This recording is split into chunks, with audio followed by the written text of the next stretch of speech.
pamain na po. Binibenta ko to. Charot.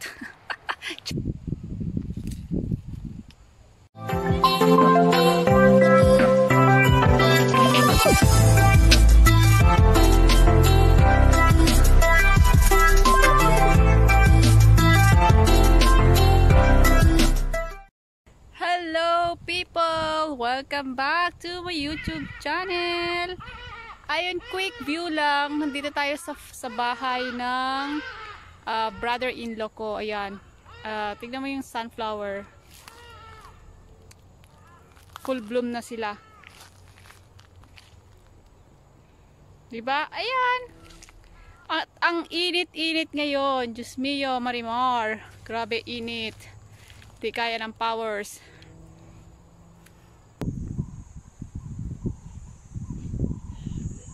Look at this sunflower. It's huge.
At papakita ko sa inyo ang ganda ng views. Ayan. Yung mga plants na to na mga nakikita nyo, mga iba-ibang klase ng plums. So, basta may mga tawag-tawag sila dito. Ito, ibang klase. Tas, ito naman yung isa. Kulay green pa siya. Ito. Ibang klase rin yan. And pero ito ready na siyang kainin ito. Oh, ito malambot na siya. Pwede na siya. Oh, ayun na nga, napitas na. Pwede na siya kainin. Ito din ibang variety siya. Ayan no, yung may mga variety name. So iba-ibang klase ng plum to. Tas ang product nila export sa Israel, ganyan. Ini-export. Makikita nyo ang ganda ng mountain view, no? Pagka nandyan ka on the spot, ang ganda talaga, as in, mag-e-enjoy ka sa view. So, bali, ito yung tanim nila, parang experiment garden lang to, so kaya may iba't ibang variety ng plum. So, ayan, pamain na po. Binibenta ko to, charot. So ito ibang variety siya ng plums. Ayan. Ang lalaki. Kasing laki ng apple.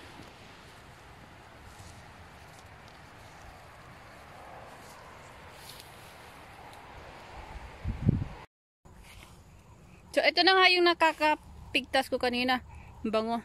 Susubukan ko na ako mag-ano naman, mancha pa naman to.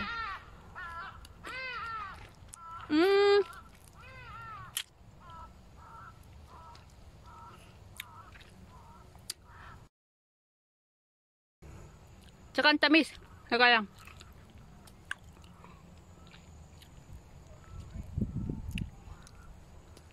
Ayan.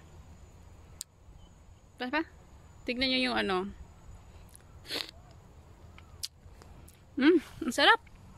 Ang tamis.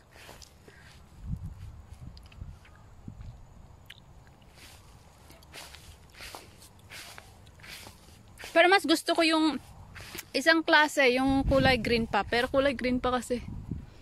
Teka lang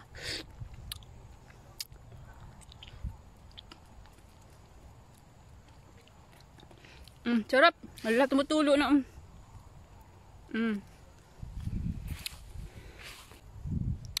Saglit, maglalamon muna ako.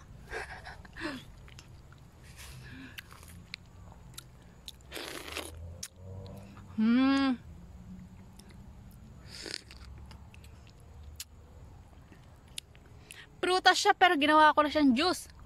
Teka lang. Tingnan nyo kasi diba nagiging juice na siya. Kasi hinog na. Sarap. Mainggit kayo, no? Sige, mag-iikot tayo sa sa garden.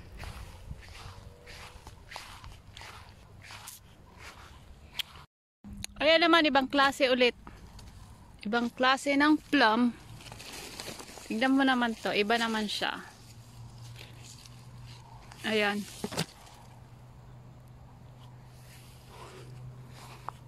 Ito pala.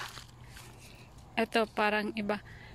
Para siyang alam niyo yung shape nung yung sa atin na chesa, yung kulay yellow ba yun? Yun parang ganun siya. Tapos yung section na yan, pomegranate. Ito ang mas masarap kaysa dun sa kinain ko kanina. Ito mas gusto ko to. Ayan diba? Sarap. Mas masarap to. Ibang klase din to ng ng plum.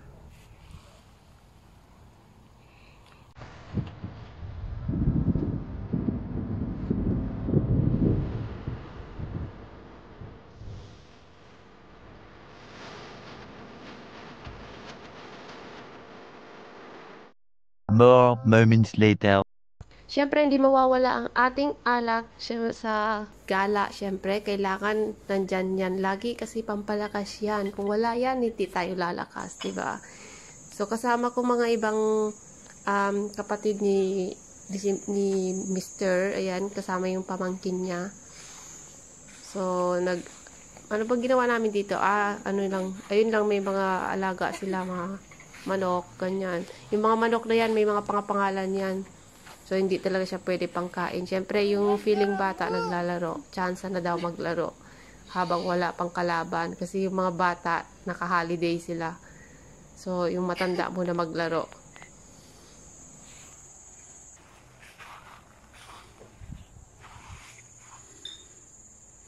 There you go. I'm moving now. Si Ateng nag-e-enjoy maglaro, Yung batang matanda nag-e-enjoy. Kalain mo yun. Nakalabas kasi sa hawla Bira lumabas. Kaya yan. Sinamantala. Tuwan-tuwa pa di ba? Yan ang ating tour ngayong araw. Ang lagkit ng aking kamay. Di ko mahawakan yung cellphone ko. So, ayun. Sana nag-enjoy kayo sa aking pa-sunflower at saka pa-tour sa plum. Ayan, sa iba't ibang klase ng plum. And hope to see you guys again on my next video. Bye!